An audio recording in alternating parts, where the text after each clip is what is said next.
Okay, I'm laying down and it's jumping. The pulse is jumping.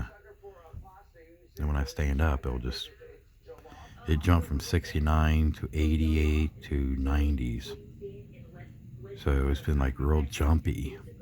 See, it's changed because before I would have a high pulse rate and it wouldn't go down, but now it's like the past whole week since Sunday, it's been about a week since Sunday, it's been real jumpy. Instead of a high pulse rate, now it's tacky. Like it's just jumping up and down, bouncing up and down real quickly. You know what I mean? Like it's some kind of atrial fibrillation or something. I mean, I don't know. I'm confused. But then when I stand up, it gets high. You know what I mean? It'll jump in the over 100 just standing up. I'm laying down in bed and look at it. It's just been jumpy. I mean, jumping. I mean, yesterday when I was standing up, it was jumping like 110, 120, 130, 140, 150. It'll jump from 150 down to 120, 119, 119 to 99. It was like jumping like that. I called my cardiologist and told him multiple times what's going on.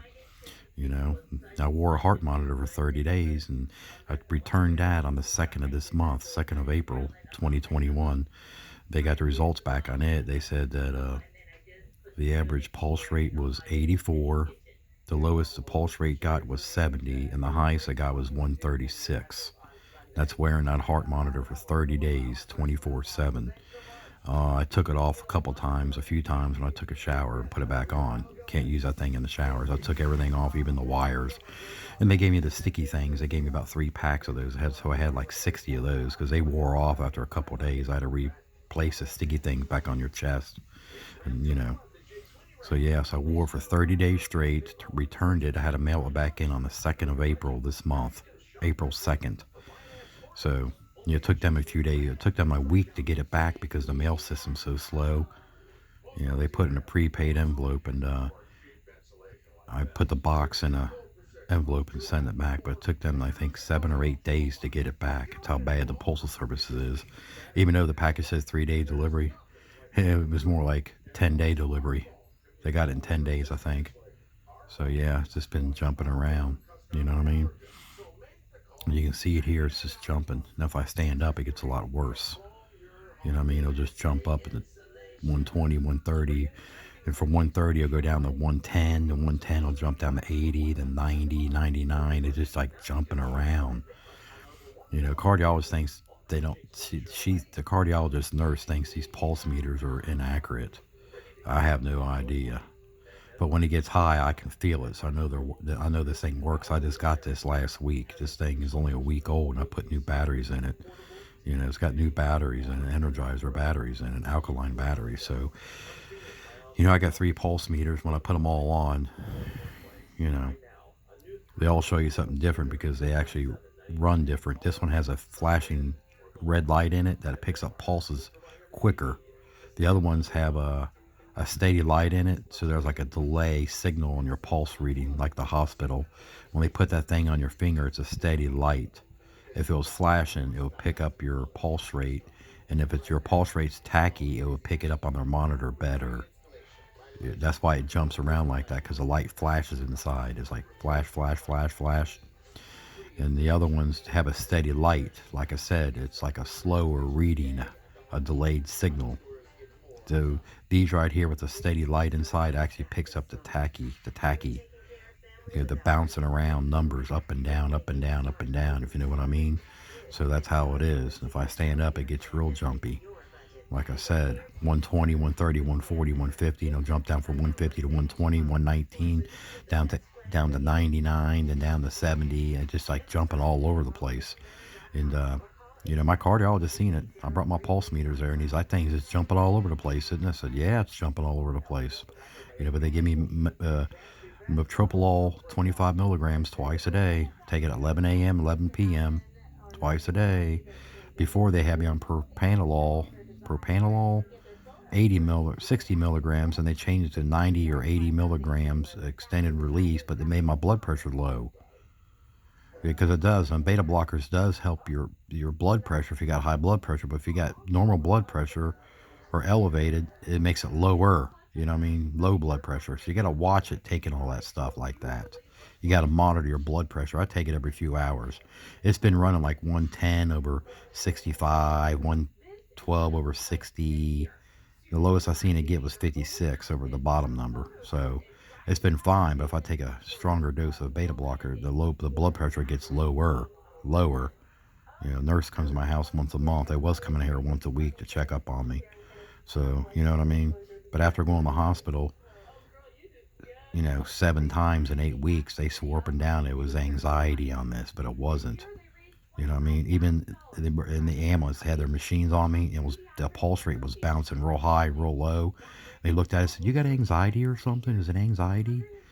So, you know what I mean? The cardiologist computer system's linked with the hospital. It's the same hospital, cardiologist.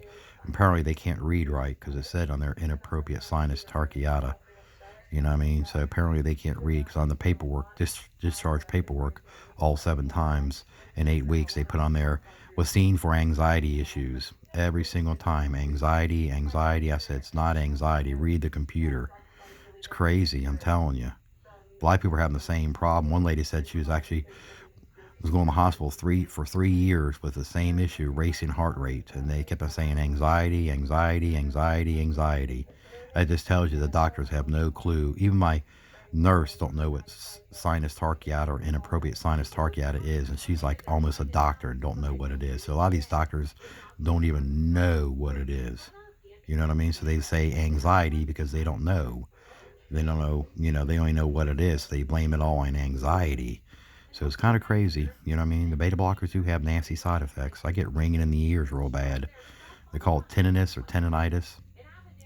Yeah, so sometimes some days are worse than others. Muscle spasms, dizziness, vertigo, you know, twitching in the legs and muscle spasms in the arms. They just like, off and on, burning in the legs, burning in the arms. But basically, I do a lot of burning in the legs. You know what I mean? Like neuropathy. It feels like burning sensation in the legs. Like your legs are on fire. It's like a burning sensation.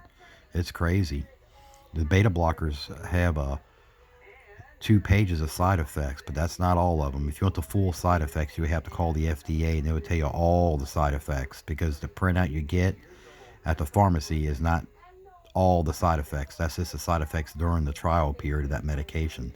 Call the FDA or go to their website and you'll get all the side effects of that medication because they log all the information from people calling and complaining about the side effects of medications after the trial, and they store all that.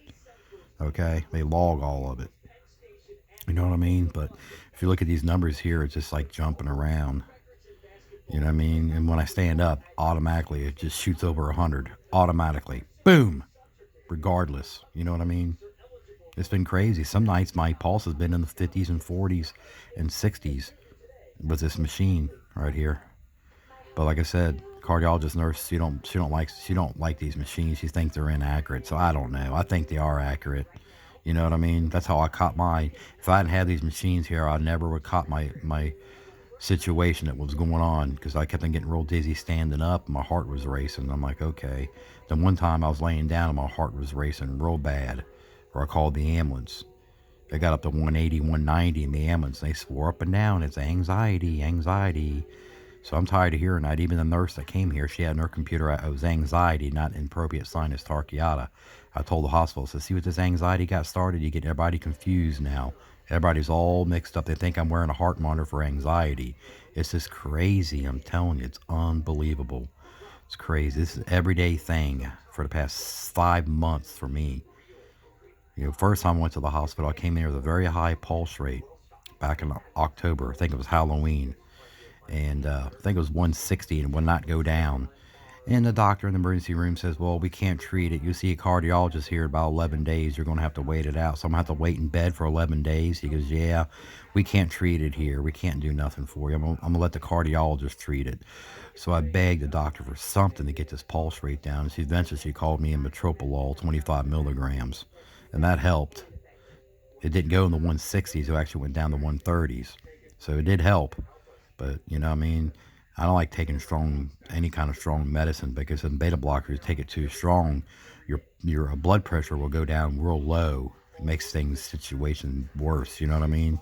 But there you go. So I figure let you know what was going on. Okay? Thank you. You guys, please like and subscribe. Thank you. Look at that pulse rate. It's tacky. When I stand up, it gets worse. Jumping around like a roller coaster, up and down, real fast, lightning fast. It's unbelievable. I've been dealing with this for about 5 months now. It's crazy.